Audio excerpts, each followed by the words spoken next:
Dunia tidak ideal bahkan buat Nabi Muhammad. Nabi meninggal di usia 63 tahun. Tua apa nggak tua? Nggak tua. 63 tahun teman-teman. Dulu saya kirain kayak tua gitu. Ternyata enggak, suami saya udah mau deket 60 tahun. Liatin suami saya kayak tuaan saya dari dia. Masya Allah. Ternyata nggak tua-tua amat. 63 tahun tuh nggak tua. Tapi Nabi meskipun meninggal di usia 63 tahun sudah menguburkan 6 dari ke-7 putra-putri beliau. Dunia tidak ideal buat Nabi Muhammad. Pantesan yang meninggal duluan bapak apa anak? Bapak, teman-teman. Pantesan yang meninggal duluan ibu apa anak? Ibu, teman-teman saya sekalian. Kamu kan selalu ngelihat anakmu dengan nak nanti kalau mama meninggal, nak nanti kalau mama meninggal. Saudaraku sekalian, Nabi Muhammad nggak bisa bilang begitu kepada anak-anaknya karena semua anak-anaknya Nabi Muhammad sendiri yang menguburkan, kecuali Sayyidah Fatimah yang meninggal 6 bulan sesudah wafatnya Nabi besar Muhammad sallallahu alaihi wasallam. Nabi itu kalau saya liatin tiap sangat dekat sama orang-orangnya meninggal dunia. Nabi saatnya dekat sama ayahnya meninggal sebelum beliau lahir, bahkan hingga belum sempat kenal. Saat dekat sama ibunya meninggal. Saat dekat sama kakeknya meninggal. Nikah sama Sayyidah Khadijah. Siapa duluan yang meninggal? Nabi atau Sayyidah Khadijah? Sayyidah Khadijah. Saya ikut sekalian, putra-putrinya semua, sekali lagi semua, kecuali Sayyidah Fatimah. Punya Qasim, Nabi Muhammad kuburin Qasim. Punya Abdullah, Nabi Muhammad kuburin Abdullah. Lahir paling belakangan Ibrahim, anak laki-lakinya sudah Islam. Nabi Muhammad sendiri yang menguburkannya. Punya Zainab, Nabi Muhammad kuburkan Zainab. Punya Ruqayyah, Nabi Muhammad kuburkan Ruqayyah. Punya Ummu Kalthum, Nabi Muhammad kuburkan Ummu Kalthum. Dunia tidak ideal buat Nabi Muhammad. Kamu mau berharap apa dari dunia? Kepengen hidupmu senang terus-terusan?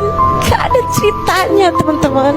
Dunia bahkan sekali lagi tidak ideal buat manusia paling tercinta di sisi Allah Subhanahu wa ta'ala. Bagaimana kamu berharap bisa duniamu ideal? Gak mungkin, gak mungkin, gak mungkin.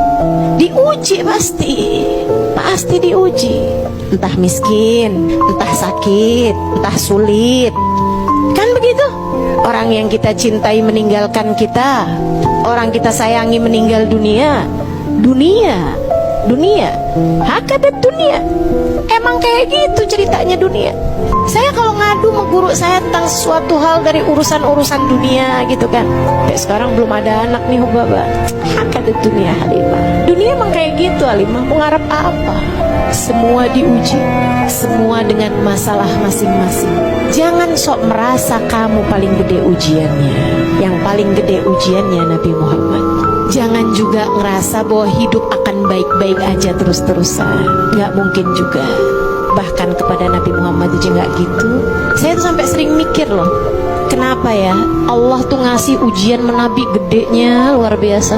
Ya semua jenis ujian pernah dirasakan sama Nabi Muhammad, sampai ke mentoknya gitu. Betul gak? Dibenci sama orang. Teman-teman saudara sekalian, siapa di antara kita dibenci sampai pedang berjejer di depan rumahnya? Siapa? Ada? Gak ada. Nabi Muhammad pernah. Siapa di antara kita yang dibenci sampai ditaruh racun di makanannya? Ada? Gak ada. Siapa di antara kita yang dibenci orang sampai diusir dari kota tempat tinggal? 53 tahun beliau hidup di sana. Ada? Yang sampai diusir dari condet ada? Gak ada, saya sekalian. Tapi Nabi Muhammad iya. Kenapa Nabi mengalami semua ujian-ujian berat?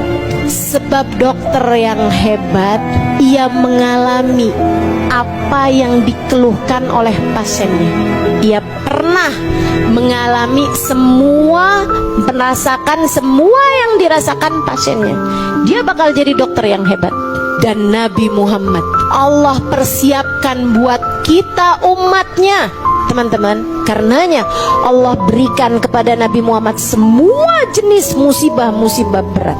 agar di saat kamu sedang ditimpa musibah apapun aja bentuknya, kamu bisa bilang, ya Rasulullah, assalatu wassalamu alaika ya sayyidi ya Rasulullah, khud biyadi qallat hilati adrikni ya Rasulullah. Kita bisa bilang, Allahumma salli ala sayyidina Muhammadin qad daqat hilati adrikni ya Rasulullah. Salawat salam terkhusus untukmu wahai Rasulullah. Qad daqat hilati, telah buntu jalanku, tak tahu lagi harus bagaimana. Adrikni ya Rasulullah, tolong selamatkan aku dengan syafaatmu wahai Rasulullah. Dan saat itu Nabi menjadi satu-satunya orang yang akan berkata kepadamu, aku mengerti perasaanmu, sebab aku pernah mengalami bahkan yang lebih berat darimu. Jadi kenapa Nabi diberi ujian sebesar itu dalam hidupnya? Karena rahmat Allah kepada kita umatnya, agar kita umatnya tak pernah perlu merasa sendirian menghadapi apapun yang terjadi dalam kehidupan.